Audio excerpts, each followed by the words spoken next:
right. So we are week 3. This week we are going to hear from our good friend Angela Kristen Taylor, and she's going to share LinkedIn profile with us and how to. She has some great stuff for us today.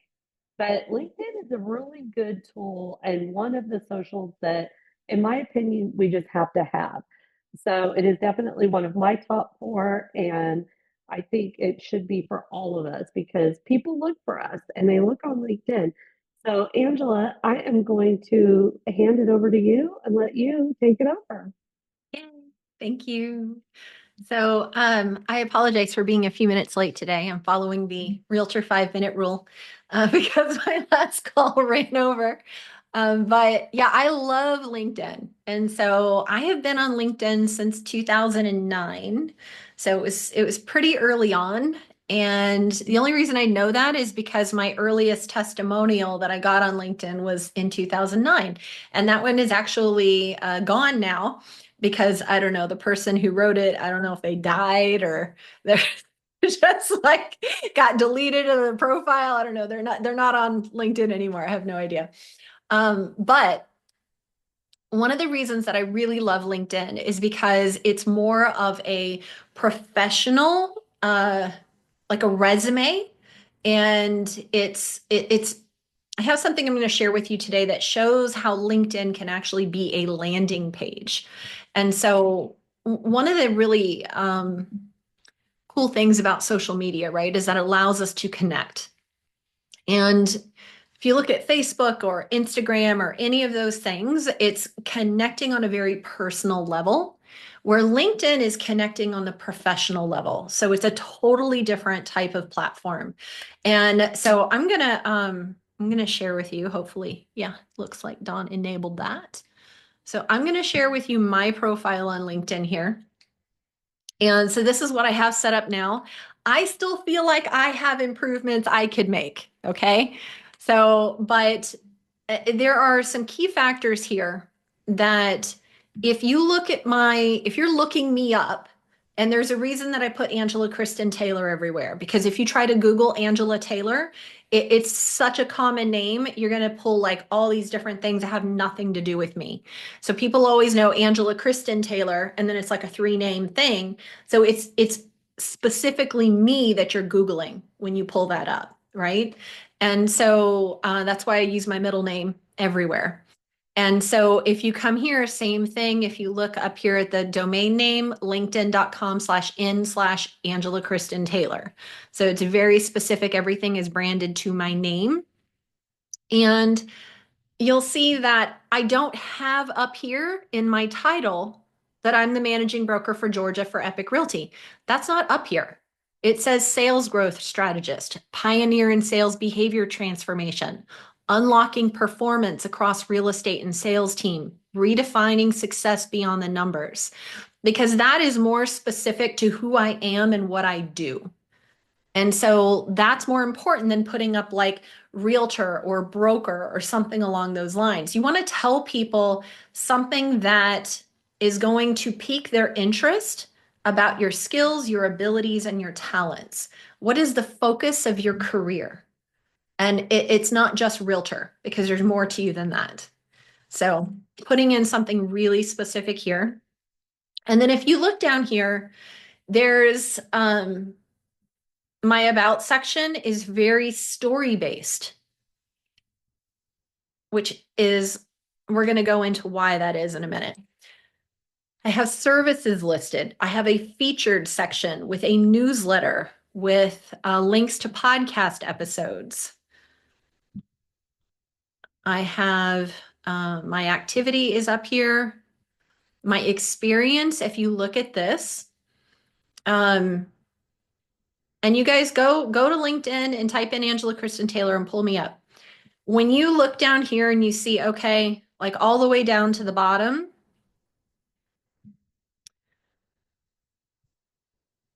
you'll see how in here with all these experiences, I give a list of what I did, and then I talk about how that role influenced me. It's like this role, executive real estate assistant, Prudential Florida Realty, 1994 to 1996. This role provided invaluable experience in luxury real estate and set the foundation for my passion for supporting and empowering agents to excel in their careers. So even though this was something that was like 30 years ago, I'm putting in there how each role built on itself and created the career that I've created. And so, you guys, I literally went into AI, into ChatGPT, and put in what I had and then talked about what I do now. And I had AI write these for me. So, this is not something that I came up with myself. AI did this, ChatGPT, and it was great. This one right here, residential real estate agent and trainer, Winter Park Land. This was a boutique real estate office where I was like a realtor, an independent realtor, not new home sales, but an actual realtor for the first time. And it was a boutique office. And so they were the first ones that gave me the ability to train agents. Because at the time, prior to this, we had all been on a DOS based MLS system. And we moved to a Windows based MLS system for the first time. This is way back in the days of Windows 3.1.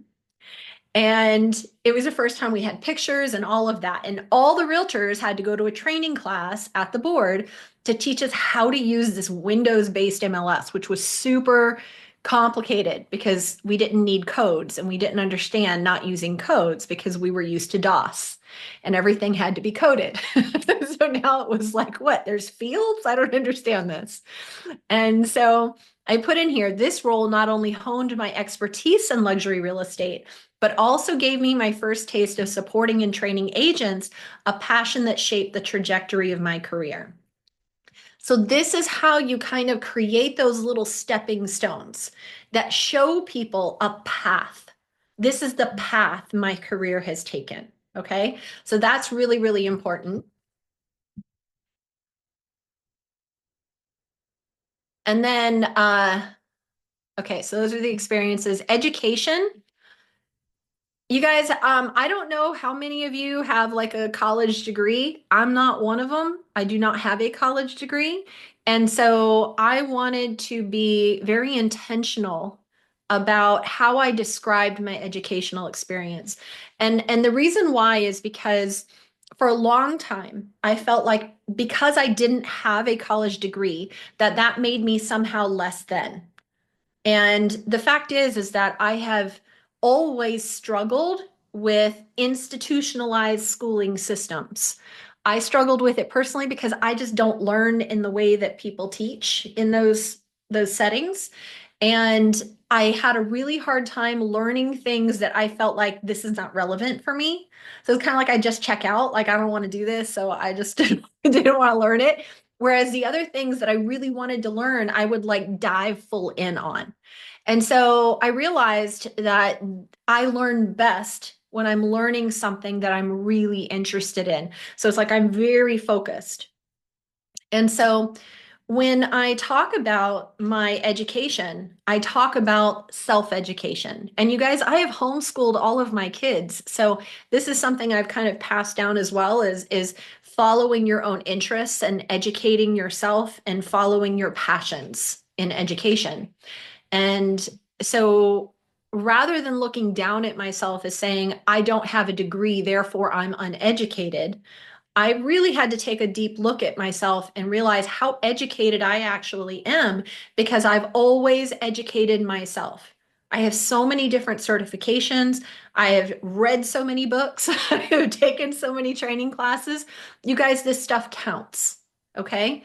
So I put in here independent studies and research, psychology, human behavior, personal development, holistic health, and productivity, because those have been the focus of my self directed education.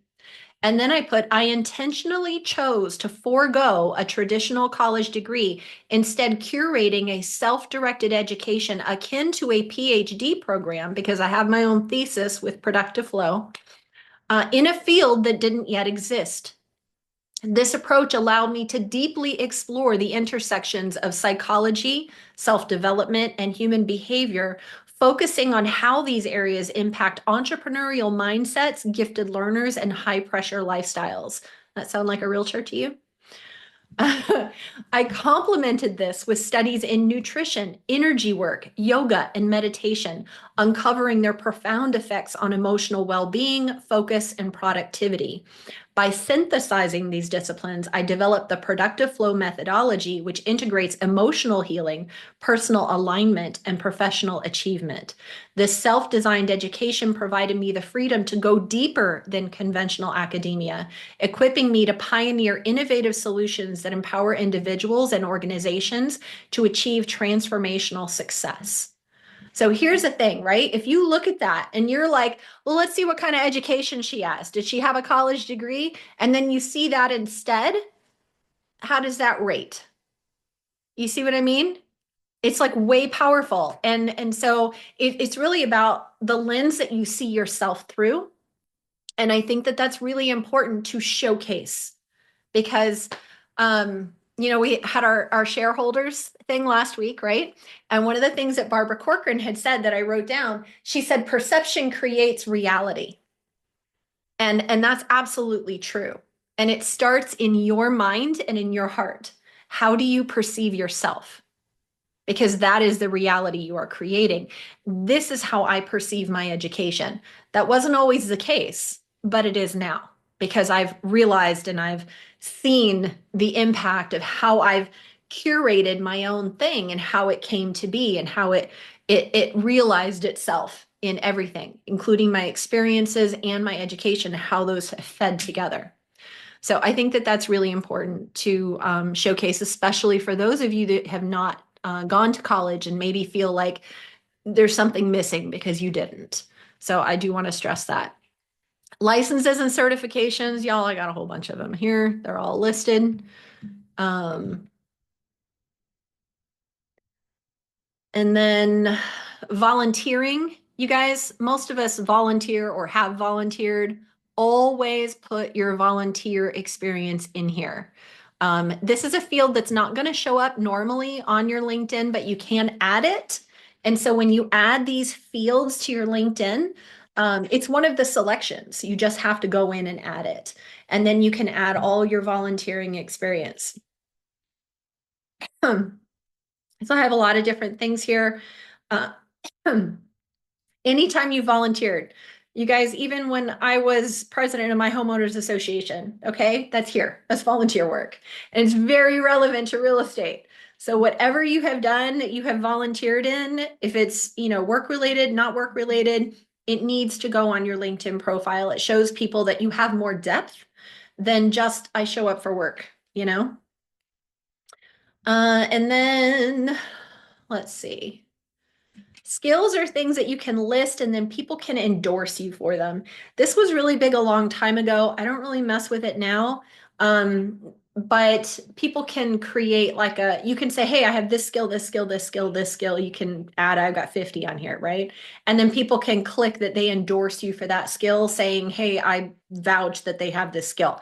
The reason I stopped paying attention to this one is because people who didn't know me that wanted to connect with me on LinkedIn would send me a connection request and then endorse me for things when they didn't even know me. And I'm like, this has no relevance anymore. So I was like, I'm not messing with that one. I left it, but I don't really get engaged with that one. Recommendations, guys, I cannot speak more highly about getting recommendations. Most people have 0 recommendations on their LinkedIn profile, none at all. And the people who do have recommendations, they'll usually have somewhere between 1 to 3. It's really uncommon to see people with more than 3 recommendations on their LinkedIn. Okay, I have 51. And the reason that I have that 51 is because I ask for them.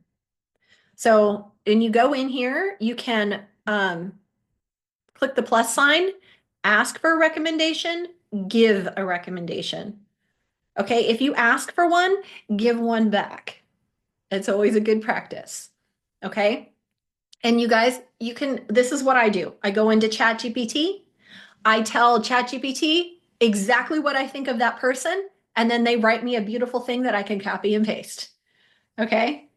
And that's a really good way to do it, because if you sit there and you say, this is what I think of this person, this is really what I want to showcase about this person, this is what I love about this person, then ChatGPT will do a great job of putting that into great words without you sitting there for 2 hours stressing over it. Okay. So it makes it easy to give people some really solid recommendations that reflect the heart of what you want to say. So this is really important. And the more of these that you have, the better, because people are going to see what people think of you by reading these recommendations. And that's a pretty powerful thing. And this goes beyond clients. Okay. You have clients, you ask for a recommendation, awesome. But it's also people that you work with. So think about other agents. Think about your area leader if you have one, or think about your broker if you are an area leader, and ask them for recommendations because they know you too. And having this kind of information, even other agents that you work with, agents that you've worked with on a transaction, asking them for a recommendation, leaving them one. This is really powerful stuff, guys. The more of these things you can rack up, the more impressive it is when people go and look at your LinkedIn profile. So be sure to really do what you can to, like, this is like the most important aspect of your LinkedIn profile. Publications, you may or may not have these. I have 22 here listed, and you'll see a lot of these are podcast episodes. Okay.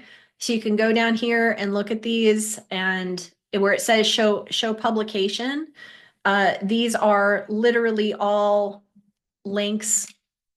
Oh, that one says it doesn't exist. I picked a broken one. I'll have to go back and fix that one. Let's see. How about this one? There we go. See, so then it goes to the exact episode that it was showing. Okay. And so that is really helpful. And then, like I said, most of them are podcasts. There's also magazines in here. Let me find one that was a magazine. Here's one, Florida Realtor Magazine, April 2020. So you hit show publication. And then you see, wait, sorry. It's like way over on the corner. Can you guys see that? Florida Realtors, virtual victories, 6 ways to excel as a remote realtor. And then you click on it, and then it's right there by Angela Kristen Taylor. Okay. So that's the kind of thing. It's like having that direct link to those publications for anything that you've been a part of. So whether it's something that you wrote, something that you were featured in, any kind of article, podcast, anything like that, you can put that as a publication. And then for authors out here, same thing. I have a fiction novel that I wrote many, many moons ago, and that link to that to buy that book is here too. Okay. So same thing. It's publications. So they all go down there. Publications, and then languages. If you speak any bit of another language, list it, because it gives you the option to list what your proficiency is. So I don't consider myself bilingual, but I actually know a lot of Spanish. I can read it, I can write it. I took 3 years in high school, and I grew up in a Cuban household. Okay. So I do speak quite a bit of Spanish. I'm just not fluent. A lot of times I don't think of the words until I hear them. So I put elementary proficiency because I feel like that's pretty good. I could order food in a Spanish restaurant. I could ask where the bathroom was. I could order a table, but it's not going to go too far beyond that. If I hear people speaking in Spanish, it's a conversation. I'm going to catch the gist of it, not the whole thing. So, really important to list if you have any other languages. And then any causes that you're part of, that's always a nice thing to put here too, because people will find commonalities with that. So, and then here, I want you to look at followers and connections. Okay. So when you reach out to connect with someone, you are going to notice that it's going to say that you're following them. Okay. your connections can be different. And so I have 18,180 followers. I have 17,873 connections. So the difference are people that reached out to connect with me that I was like, no, thank you. A lot of times, those, for me anyway, a lot of times those are people that are trying to sell me something, some sort of like advertising or coaching program for coaches or something along those lines. I'm like, ugh, I get those all the time. And I'm just like, no, thanks. And I let it go. Right. But that's the difference. A connection on LinkedIn is when it's a mutual thing. They've requested to connect, or you have requested to connect, and that connection request was accepted. And now they're considered a first level connection. So you go to my network, which is basically where we're at. But if you go to my network here, then you can click on connections, which is where we were. And then you see where it says search with filters. And you'll see there's filters here, and there's first, second, and third. What they're referring to here is level of connection.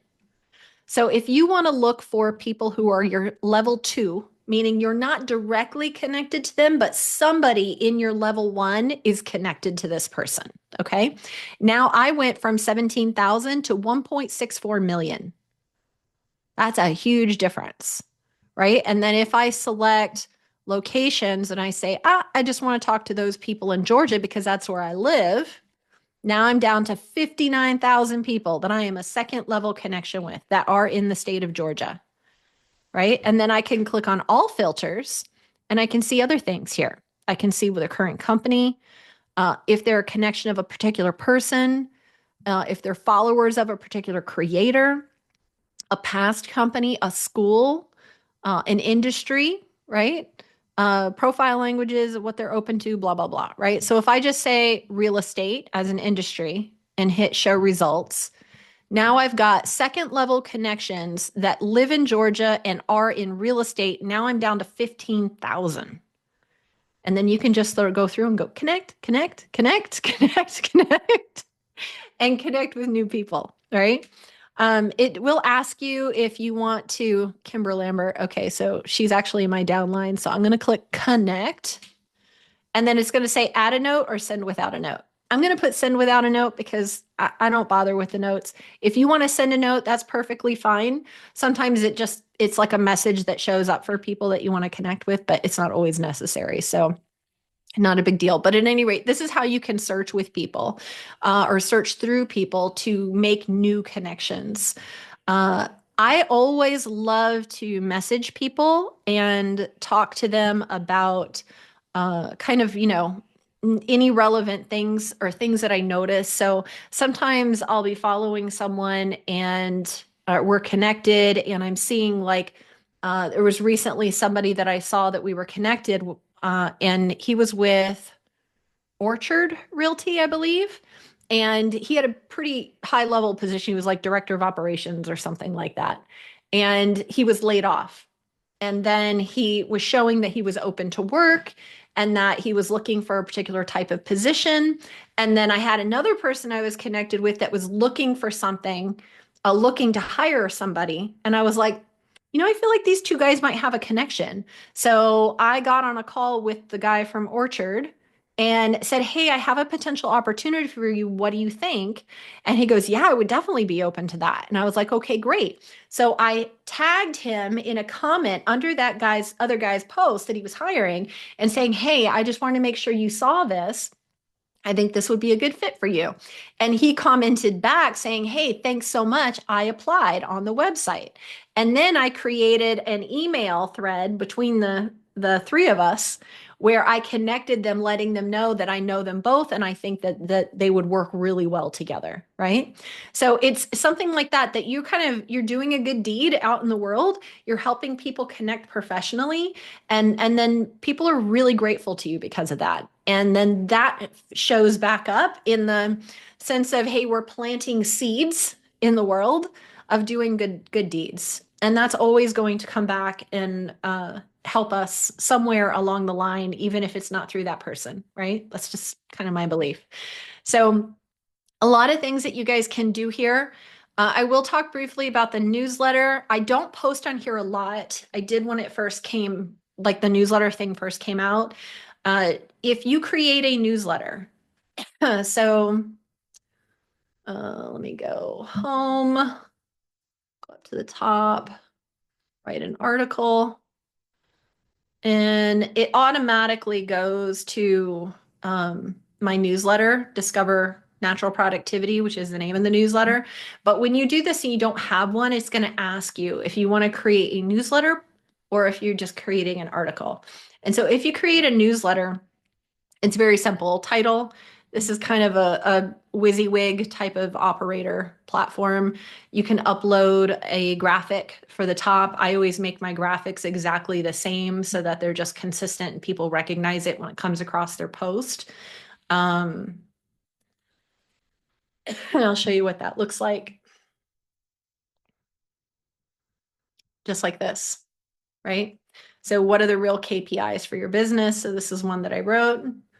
And then I just put in all the information and then I put a CTA at the end, right? So what happens though is that the algorithm really likes newsletters. And if you publish them and publish them consistently, you're going to get more people subscribe.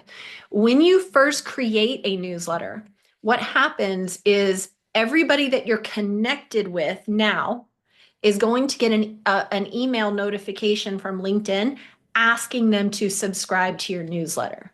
You guys, I had 1,000 subscribers like within a day simply because LinkedIn emailed them.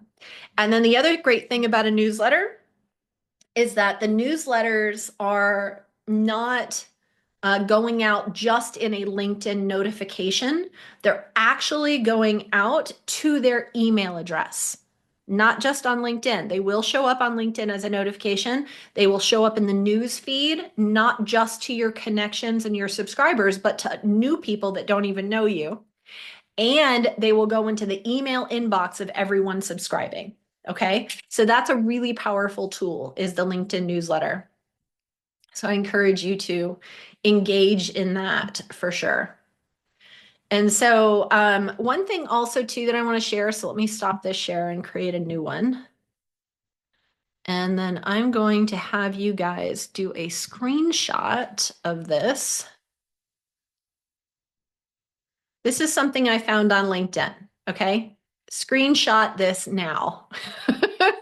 It says how to make LinkedIn a landing page. And so this is really cool because he actually goes through all these different pieces and it really allows you to see the breakdown of LinkedIn as a landing page and why you want to do these different things. And so I found this on LinkedIn the other day and I was like, oh, I'm teaching a class on LinkedIn. Let me screenshot this. So that's why I was like making sure that you guys screenshot this as well. And what I really love is he's talking about your branding. He's talking about your call to action. He's talking about featured sections.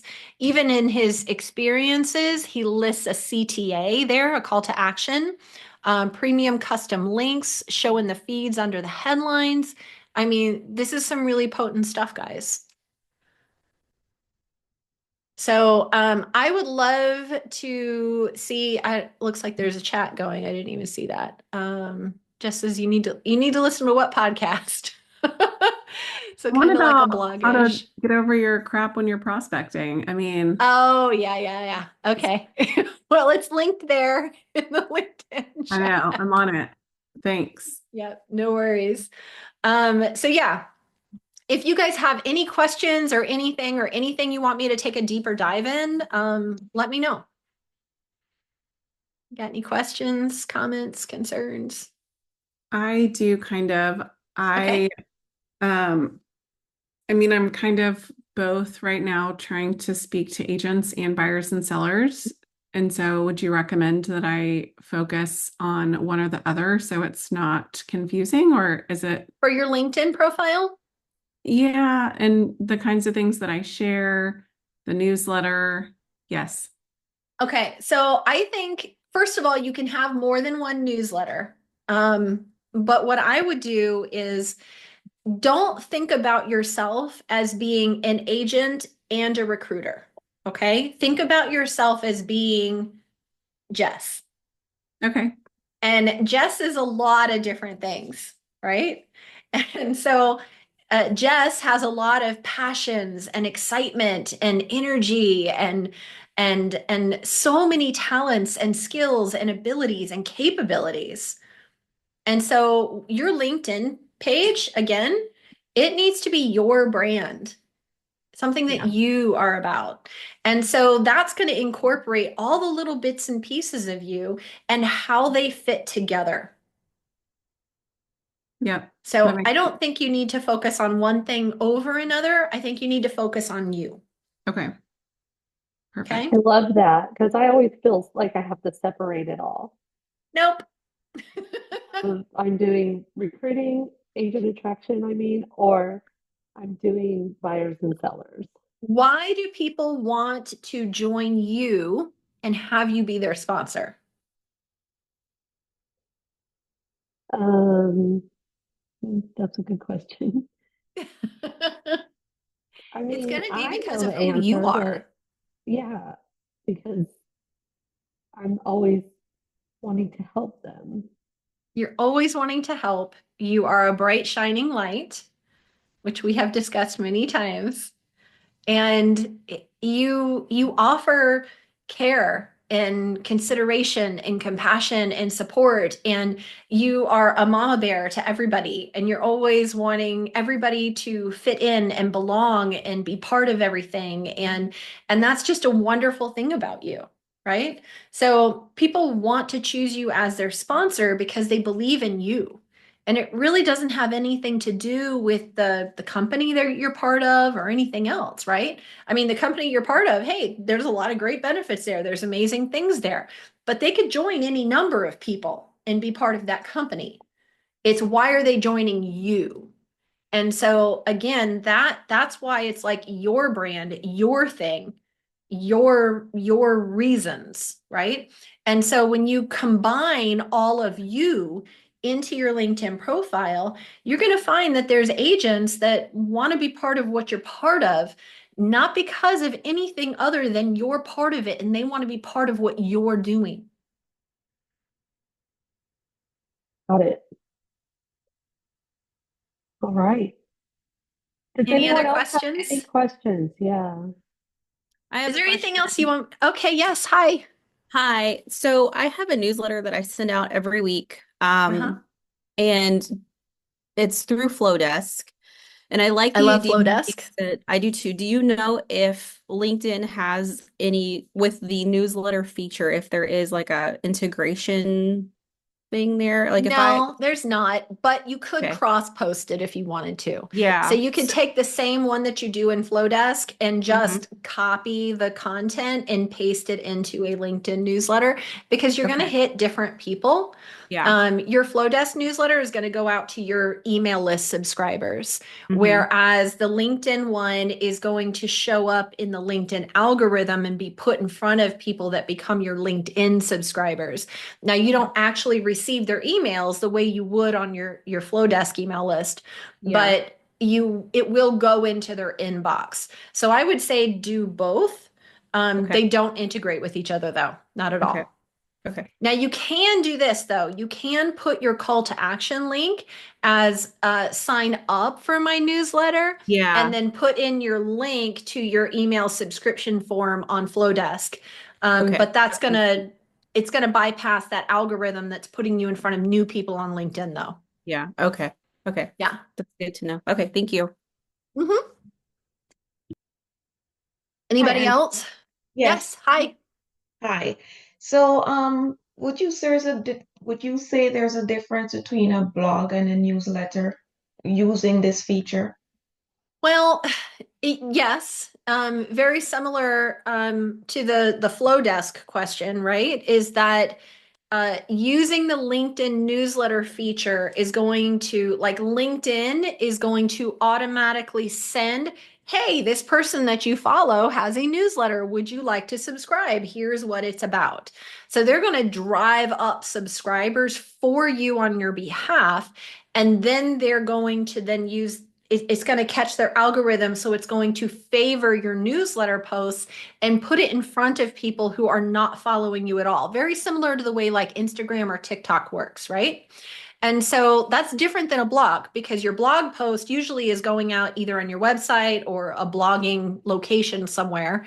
And then that's only showing up in front of people who like find it or go to a link that you've sent them to, that sort of thing. So a LinkedIn newsletter will definitely get you more traction from new people who wouldn't ordinarily see your blog post. But again, just like with the Flowdesk newsletter, you can certainly cross post. So if you're doing a blog and you're having that on your website, there's nothing stopping you from also copying that information and putting it into a newsletter post on LinkedIn. That's exactly the idea I just had, thinking, you Yay! know, Awesome. listening to what you were saying, that would drive Yeah, more traffic. Thank you. absolutely. You're very welcome. Yeah. Any other questions or anything that you want me to dig deeper into? Something, did everybody screenshot this? I'm going to stop sharing. Okay, good. Stop sharing. All right. Anything else on LinkedIn? We're all good? All right, guys. LinkedIn is a really powerful profile. I really hope that you guys go in and dig deep into it. It's use AI, use ChatGPT to help you really maximize everything. And a really good way to get started is to start requesting some recommendations from people that you know, people that you've worked with in the past, agents that you've worked with in the past. Just be careful because you know what? I'll be honest with you, a lot of agents have a LinkedIn profile and like forgot that they set it up 10 years ago. I don't go in there very often. I had an agent recently respond to a message that I sent them, and they were like, sure, that would be great. When is it? And I'm like, what? I don't even know what this person's talking about. And I had to go back to see what message I sent. And she was responding to a message that I sent her like 4 years ago. And I'm like, oh my God, I sent that 4 years ago. We're not doing that anymore. So just keep in mind, sometimes people are slow to respond. That's okay. But it's also a really good way to connect with people that you wouldn't ordinarily connect with.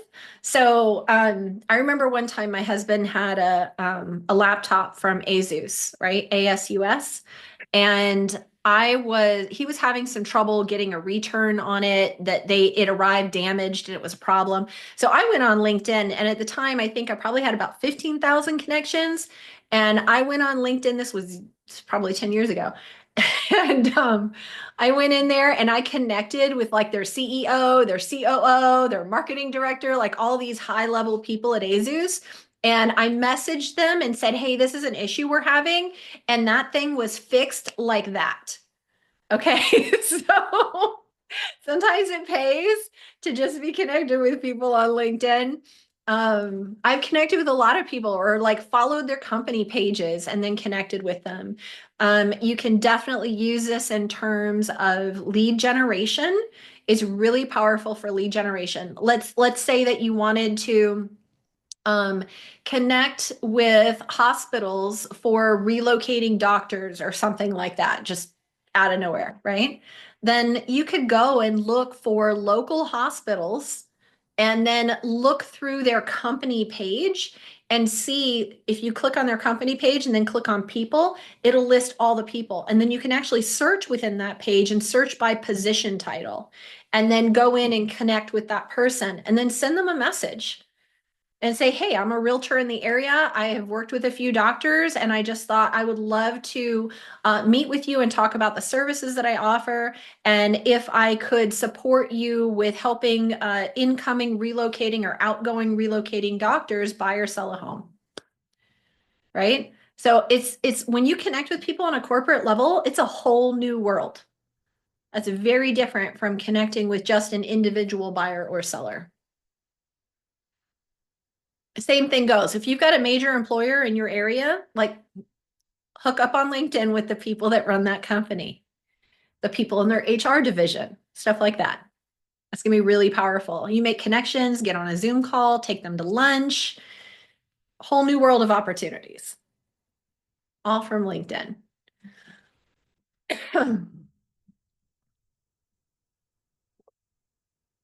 All right. That's all I got, y'all. Thank you. That was a lot. That's a lot. I know we all need to do that. I mean, I love my LinkedIn profile, and it's because I took your advice and went in and worked on it. So Mm, super happy with it. Yes, that was awesome. awesome. Thank you. Yeah, you're Awesome. welcome. Thank you, Sabrina. Nice to see you. All right, everyone. We will see you back next week for the fourth week of the social media challenge. And that's going to be a really good one. So we're all going to have a little bit to share on that. So we will see you Awesome. then. Have a great week. Awesome. Bye, friends. Bye.